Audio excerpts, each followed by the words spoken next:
So on this particular day, my mission was to fly into this village, get beans and bullets into the troops, and then get the wounded and the dead out.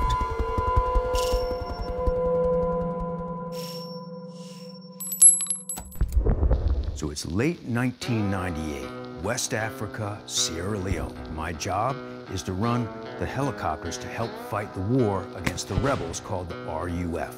Freetown is the capital of Sierra Leone. It was going to fall, the rebels were going to take it. That meant they were going to be chopping up women and children and burning people alive. The town of Songo was the last main city on the road into Freetown. And there was a little village just outside of Songo where our forces were based. We came in and we landed. I jumped off my bird, bullets firing, women and children screaming, soldiers afraid, mortar rounds coming in on me. A wonderful sergeant came up to me from the West African forces called Epiphany, and I said, look, you need to get some men and get all the beans and bullets off the helicopter and get your wounded on, and then if we have room, we'll take any dead bodies we can, but we can only carry about 45 people on the helo. He said, yes, sir, and he started yelling at the guys, and they started scrambling. I'm like, okay, he's got this. I've got a couple minutes while they unload.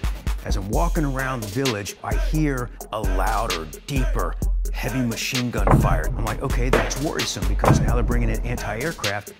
We had $1 million bounty on our head. So I'm walking back to my chopper, and as I walk up, I'm shocked. All of the wounded are still sitting there on the side of the LZ, and my bird is full of dead people. So I'm like, hey, Sergeant, you need to get the bodies off the helo and get the wounded on. And he looks at me and he says, no.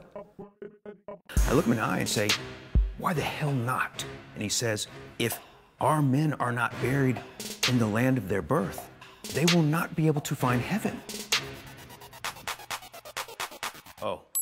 Next thing I know, the sergeant is throwing bodies back on. I'm sitting here playing toss the bodies with this sergeant, and another round comes in, and I have this epiphany.